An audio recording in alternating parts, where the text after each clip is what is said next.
লা হাওলা ওয়ালা কুওয়াতা ইল্লা বিল্লাহ পাঠের কত সওয়াব, কত ফজিলত, তাই আজকের ভিডিওতে আমি আপনাদেরকে জানাবো ইনশাআল্লাহ। দর্শক, অত্যন্ত গুরুত্বপূর্ণ একটি ভিডিও, তাই ভিডিওটি একটুও না টেনে শুরু থেকে শেষ পর্যন্ত দেখার জন্য অনুরোধ করছি। তো চলুন মূল ভিডিও শুরু করা যাক। প্রিয় দর্শক, লা হাওলা ওয়ালা কুওয়াতা ইল্লা বিল্লাহ গুরুত্বপূর্ণ একটি আমল, এর ফজিলত ও সওয়াব অনেক বেশি। আমলটি করার ব্যাপারে হাদিসে অনেক বর্ণনা রয়েছে। আবু মুসা আশআরী রাদিয়াল্লাহু তাআলা আনহু বর্ণনা করেন, রাসূলুল্লাহ সাল্লাল্লাহু আলাইহি ওয়াসাল্লাম একবার আমাকে বললেন, তোমাকে কি জান্নাতের অন্যতম ধনভাণ্ডারের কথা কি বলে দিব? আমি বললাম, অবশ্যই বলে দিন হে আল্লাহর রাসূল সাল্লাল্লাহু আলাইহি ওয়াসাল্লাম। তিনি বললেন, লা হাওলা ওয়ালা কুওয়াতা ইল্লা বিল্লাহ, এটি হলো জান্নাতের অন্যতম ধনভাণ্ডার। সুবহানাল্লাহ। বুখারী, মুসলিম, তিরমিজি, আবু দাউদ শরীফের হাদিস। প্রিয় দর্শক, হযরত আবু যর রাদিয়াল্লাহু তাআলা আনহু থেকে বর্ণিত, তিনি বলেন, রাসূলুল্লাহ সাল্লাল্লাহু আলাইহি ওয়াসাল্লাম আমাকে একবার বললেন, আমি কি তোমাকে জান্নাতের গুপ্তধনগুলোর একটি সন্ধান দেব না? হযরত আবু যর রাদিয়াল্লাহু তাআলা আনহু বললেন, হে আল্লাহর রাসূল সাল্লাল্লাহু আলাইহি ওয়াসাল্লাম, অবশ্যই। প্রিয় নবী সাল্লাল্লাহু আলাইহি ওয়াসাল্লাম বললেন, লা হাওলা ওয়ালা কুওয়াতা ইল্লা বিল্লাহ, অর্থাৎ লা হাওলা ওয়ালা কুওয়াতা ইল্লা বিল্লাহ হলো জান্নাতের গুপ্তধনগুলোর একটি। সুবহানাল্লাহ। প্রিয় দর্শক, হাজিম ইবনে হারমালা রাদিয়াল্লাহু তাআলা আনহু বলেন, আমি প্রিয় নবী সাল্লাল্লাহু আলাইহি ওয়াসাল্লামের নিকট দিয়ে যাচ্ছিলাম। তিনি আমাকে বলেন, হে হাজিম, তুমি অধিক সংখ্যায় লা হাওলা ওয়ালা কুওয়াতা ইল্লা বিল্লাহ বাক্যটি পড়ো, কেননা তা হলো জান্নাতের গুপ্তধন। বুখারী, মুসলিম শরীফের হাদিস। দর্শক, কাইস ইবনু সাদ ইবনু উবাইদাহ রাদিয়াল্লাহু তাআলা আনহু হতে বর্ণিত আছে, তিনি বলেন, আমি নামাজ পড়তে থাকা অবস্থায় নবী সাল্লাল্লাহু আলাইহি ওয়াসাল্লাম আমার কাছ দিয়ে গমন করলেন। তখন তিনি নিজের পা দিয়ে আমাকে আঘাত অর্থাৎ ইশারা করে বললেন, আমি কি তোমাকে জান্নাতের দরজাগুলোর একটি দরজা সম্পর্কে জানাবো না? আমি বললাম, হ্যাঁ। তিনি বললেন, লা হাওলা ওয়ালা কুওয়াতা ইল্লা বিল্লাহ, অর্থাৎ আল্লাহ ব্যতীত অনিষ্ট দূর করার এবং কল্যাণ লাভের কোনো শক্তি কারো নেই। তিরমিজি শরীফের হাদিস, হাদিস নম্বর 3581। প্রিয় দর্শক, একটু খেয়াল করুন, আল্লাহর রাসূল সাল্লাল্লাহু আলাইহি ওয়াসাল্লাম বলেছেন, আমি তোমাকে কি জান্নাতের দরজাগুলোর একটি দরজা সম্পর্কে জানাবো না? অর্থাৎ বোঝা গেল লা হাওলা ওয়ালা কুওয়াতা ইল্লা বিল্লাহ হলো জান্নাতের একটি দরজা। তিরমিজি শরীফ, হাদিস নং 3581। আর কায়েস রাদিয়াল্লাহু তাআলা আনহু বলেন, রাসূল সাল্লাল্লাহু আলাইহি ওয়াসাল্লাম আমার পাশ দিয়ে যাচ্ছিলেন, তখন আমি মাত্র নামাজ শেষ করেছি। তিনি আমাকে তার কদম মোবারক দিয়ে আঘাত করলেন অর্থাৎ ইশারা করে বললেন, জান্নাতের দরজাগুলোর একটি কি তা আমি তোমাকে বলবো? আমি বললাম, অবশ্যই। তখন তিনি বললেন, লা হাওলা ওয়ালা কুওয়াতা ইল্লা বিল্লাহ। সুনানে তিরমিজি, হাদিস নম্বর 3581। সুপ্রিয় দর্শক, আবু জুবাইর রাদিয়াল্লাহু তাআলা আনহু হতে বর্ণিত, আব্দুল্লাহ ইবনে জুবাইর রাদিয়াল্লাহু তাআলা আনহু নামাজ শেষে তাহলিল অর্থাৎ লা ইলাহা ইল্লাল্লাহ পাঠ করতেন। পাশাপাশি লা হাওলা ওয়ালা কুওয়াতা ইল্লা বিল্লাহ, লা না'বুদু ইল্লা ইয়াহু লাহুন নিমাহ অতিরিক্ত বর্ণনা করে পরে উপরোক্ত হাদিসের অনুরূপ বর্ণনা করেছেন আবু দাউদ, হাদিস নং 1507। প্রিয় দর্শক, সাগরের ফেনা পরিমাণ গুনাহ মাফ হয় এই লা হাওলা ওয়ালা কুওয়াতা ইল্লা বিল্লাহ এর আমলের দ্বারা। আব্দুল্লাহ ইবনে আমর রাদিয়াল্লাহু তাআলা আনহু বর্ণনা করেন, রাসূলুল্লাহ সাল্লাল্লাহু আলাইহি ওয়াসাল্লাম বলেছেন, পৃথিবীর বুকে যে ব্যক্তি বলে লা ইলাহা ইল্লাল্লাহু ওয়াল্লাহু আকবার ওয়ালা হাওলা ওয়ালা কুওয়াতা ইল্লা বিল্লাহ, তার অপরাধগুলো ক্ষমা করে দেওয়া হয়, যদিও তা সাগরের ফেনা রাশির মতো পরিমাণ হয়।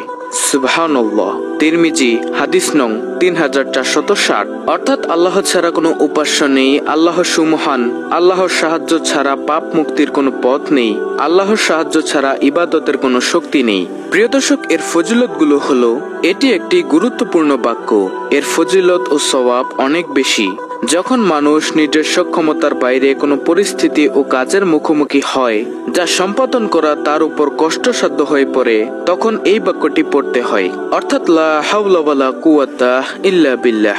এছাড়া শয়তানের কোনো প্রতারণা ও আক্রমণ থেকে বাঁচার জন্য এই দোয়াটি পড়া হয়। এটি পাঠ করে দোয়া করলে দোয়া কবুল হয়। বাড়ি থেকে বের হওয়ার সময় পাঠ করলে নিজেকে হেফাজত করা যায় এবং শয়তান দূরে সরে যায়। লা হাওলা ওয়ালা কুওয়াতা ইল্লা বিল্লাহ 99টি রোগের ঔষধ। এটি পাঠ করলে বিপদ আপদ দূর হয় বা চিন্তা দূর হয়। প্রিয় দর্শক, লা হাওলা ওয়ালা কুওয়াতা ইল্লা বিল্লাহ এটি অত্যন্ত গুরুত্বপূর্ণ এবং ফজিলতপূর্ণ একটি আমল, একটি দোয়া। তাই আপনারা লা হাওলা ওয়ালা কুওয়াতা ইল্লা বিল্লাহ এই ছোট্ট দোয়াটির আমল বেশি বেশি করার চেষ্টা করবেন। তো কিভাবে সে আমলটি করবেন তাও আমি আপনাদেরকে জানাবো। তার আগে একটু খেয়াল করে শুনুন, একটু চিন্তা করে দেখুন প্রিয় দর্শক, আল্লাহর রাসূল সাল্লাল্লাহু আলাইহি ওয়াসাল্লাম এই লা হাওলা ওয়ালা কুওয়াতা ইল্লা বিল্লাহ এই ছোট্ট দোয়াটিকে কি বলেছেন। এক হাদিসে বলেছেন এই ছোট্ট দোয়াটি হলো জান্নাতের গুপ্তধন, আর অপর হাদিসে বলেছেন লা হাওলা ওয়ালা কুওয়াতা ইল্লা বিল্লাহ হলো জান্নাতের ধন ভাণ্ডারের মধ্য থেকে একটি। আর অপর হাদিসে আল্লাহর রাসূল সাল্লাল্লাহু আলাইহি ওয়াসাল্লাম বলেছেন লা হাওলা ওয়ালা কুওয়াতা ইল্লা বিল্লাহ হলো জান্নাতের দরজাসমূহের মধ্যে একটি দরজা। সুবহানাল্লাহ। তাহলে প্রিয় দর্শক, আমি মনে করি আপনি নিজেই অনুভব করতে পারছেন যে লা হাওলা ওয়ালা কুওয়াতা ইল্লা বিল্লাহ কত বড় ফজিলতপূর্ণ একটি দোয়া। এই দোয়াটি হলো জান্নাতের ধনভাণ্ডারের একটি, জান্নাতের গুপ্তধনের মধ্য থেকে একটি এবং জান্নাতের দরজাসমূহের মধ্যে একটি। আল্লাহু আকবার। প্রিয় দর্শক, আমলটি আপনারা কিভাবে করবেন? দেখা যায় নামাজের পরে আমল করার গুরুত্বপূর্ণ একটি সময়, তাই আপনারা নামাজের পরে 5 ওয়াক্ত নামাজের পরে চাইলে লা হাওলা ওয়ালা কুওয়াতা ইল্লা বিল্লাহ বেশি বেশি জিকির করবেন, বেশি বেশি আমল করবেন। লা হাওলা ওয়ালা কুওয়াতা ইল্লা বিল্লাহ আপনার ইচ্ছা মতো আপনি বেশি বেশি এই আমলটি করবেন। লা হাওলা ওয়ালা কুওয়াতা ইল্লা বিল্লাহ নামাজের পরে, অথবা আপনি হাঁটছেন, চলছেন, ঘুরছেন, ফিরছেন, কোনো কাজ নেই, আপনি মুখে মুখে মনে মনে এই জিকিরটি করবেন, লা হাওলা ওয়ালা কুওয়াতা ইল্লা বিল্লাহ। এভাবে আপনি হাঁটতে, চলতে, উঠতে, ফিরতে, বসতে সব সময় আপনি এই জিকিরটি করতে পারেন। প্রিয় দর্শক, অত্যন্ত গুরুত্বপূর্ণ ফজিলতপূর্ণ একটি দোয়া, একটি আমল হলো এই লা হাওলা ওয়ালা কুওয়াতা ইল্লা বিল্লাহ।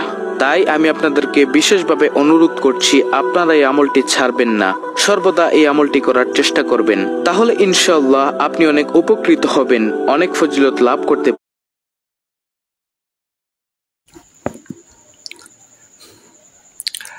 আমরা প্রতিদিন সূর্য ওঠা দেখি, আবার সূর্য ডোবার দৃশ্য দেখি, কিন্তু আমরা কি জানি সূর্য ডোবার সময় কিছু বিশেষ জিকির ও দোয়া আছে যা আমাদের জীবনের শান্তি, বরকত ও আল্লাহর রহমত নিয়ে আসে?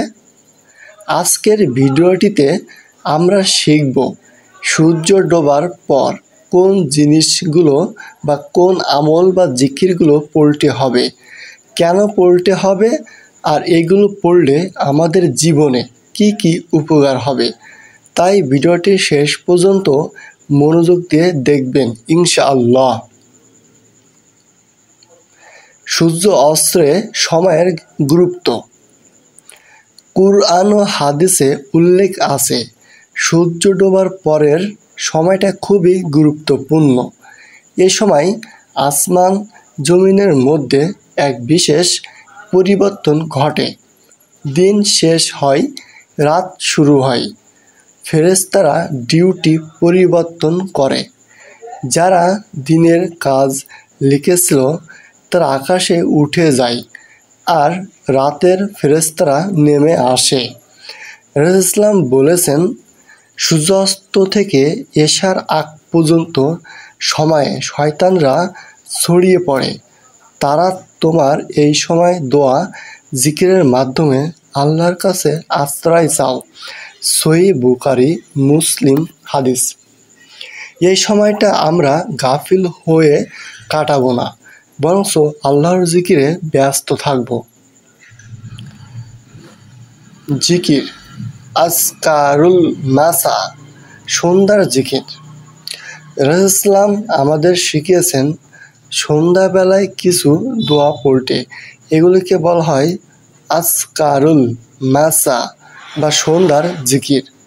এর মধ্যে একটি দোয়া হলো যেটা আমি আপনাদের স্ক্রিনে দিয়ে দিচ্ছি, আপনারা পড়ে নেবেন। এটার অর্থ হলো, হে আল্লাহ, আপনারই ইচ্ছায় আমরা সন্ধ্যা পেলাম, আপনারই ইচ্ছায় আমরা সকাল পেলাম, আপনারই ইচ্ছায় আমরা বেঁচে থাকি, আপনারই ইচ্ছায় আমরা মরব, আর আপনারই কাছে পুনরুত্থান হবে। এই দোয়া পড়লে মানুষ আল্লাহর কাছে তার সকাল সন্ধ্যা জীবন মৃত্যু সব কিছু সমাপন করে দেয়। দ্বিতীয় যে জিকিরটি করবেন, সূরা ইখলাস, সূরা ফালাক, সূরা নাস। হাদিসে এসেছেন রাসূলুল্লাহ প্রতি সন্ধ্যায় 3 বার সূরা ইখলাস, সূরা ফালাক এবং সূরা নাস পড়তেন। এগুলোকে মুআত্তিয়াইন বলা হয়, অর্থ আশ্রয় প্রার্থনার সূরা। এগুলো পড়লে জাদু, বদনজর, শয়তান ও অশুভ শক্তি থেকে সুরক্ষা পাওয়া যায়, মন শান্ত হয়, ঘুম ভালো হয়। তাই সূর্য ডোবার পর 3 বার করে এই সূরাগুলো পড়ে নিতে হবে। 3 নম্বর যে জিকিরটি করবেন, আয়াতুল কুরসি বেশি বেশি করে পড়া। আয়াতুল কুরসি হলো সবচেয়ে বরকতময় আয়াত। সূর্য ডোবার পর একবার পড়লে আল্লাহর ফেরেশতাদের মাধ্যমে সারা রাত হেফাজত করবেন। রাসূলুল্লাহ বলেছেন, যে আয়াতুল কুরসি পড়বে তার উপর আল্লাহর পক্ষ থেকে এক রক্ষাকারী থাকবে ফেরেশতা। সহিহ বুখারী হাদিস। সাধারণ তাসবিহ। সূর্যাস্ত পর আমরা সহজ কিছু তাসবিহ পড়তে পারি, যেমন সুবহানাল্লাহ, আলহামদুলিল্লাহ, আল্লাহু আকবার। এগুলিকে বলা হয় তাসবিহ ফাতিমা। এইগুলো পড়লে মন পরিষ্কার হয়, হৃদয় প্রশান্ত হয় এবং আল্লাহর রহমত এবং বরকত পাওয়া যায়। বিশেষ কিছু দোয়া। সন্ধ্যায় সময় এক দোয়া রাসূলুল্লাহ অনেক বেশি বেশি পড়তেন। সেই দোয়াটি আমি স্ক্রিনে দিয়ে দিচ্ছি, আপনারা এটা বাংলা পড়ে নেবেন। এটার অর্থ হচ্ছে, আমি আল্লাহর পূর্ণাঙ্গ কালিমার আশ্রয় প্রার্থনা করছি তার সৃষ্টি জিনিসে অনিষ্ঠা থেকে। এই দোয়া পড়লে মানুষ, জিন, শয়তান, পশু পাখি, বিষাক্ত জীব সব কিছুর ক্ষতি থেকে নিরাপদে থাকতে পারবেন ইনশাআল্লাহ। সূর্য ডোবার পর জিকিরের উপকারিতা চলুন একটু জেনে নিই। প্রিয় দর্শক, সূর্য ডোবার পর এসব জিকির করলে আল্লাহ আমাদের জন্য অনেক উপকার রাখেন, যেমন শয়তান ও জিনের ক্ষতি থেকে হেফাজত। 2 নম্বর, মানসিক প্রশান্তি ও হৃদয়ের শান্তি। 3 নম্বর, জীবনের সমস্যাগুলো সহজ হয়ে যায়। 4 নম্বর, জিকিরের বরকত, রিজিকে বরকত আসে। 5 নম্বর, আখিরাতে নেকি ও পুরস্কার লাভ হয়। প্রিয় ভাই ও বন্ধুরা, অবশ্যই এই আমলগুলো করবেন বেশি বেশি। প্রিয় ভাই ও বোনেরা, আমরা প্রতিদিন সূর্যাস্ত দেখি, কিন্তু যদি প্রতিদিন সূর্য ডোবার পর কয়েক মিনিট সময় নিয়ে আল্লাহকে স্মরণ করি, তবে আমাদের জীবন আরও সুন্দর হবে, দুনিয়া আখিরাতে শান্তি পাবে। তাহলে আসুন আজ থেকেই আমল শুরু করি। সূর্য ডোবার পর অবশ্যই এই জিকিরগুলো পড়বে ইনশাআল্লাহ। সবাই ভালো থাকুন। আল্লাহ আমাদের সবাইকে এসব জিকির নিয়মিত পড়ার তৌফিক দিন। ভিডিওটি ভালো লাগলে লাইক, শেয়ার ও আমাদের চ্যানেলটি সাবস্ক্রাইব করে রাখুন। পরবর্তী ভিডিও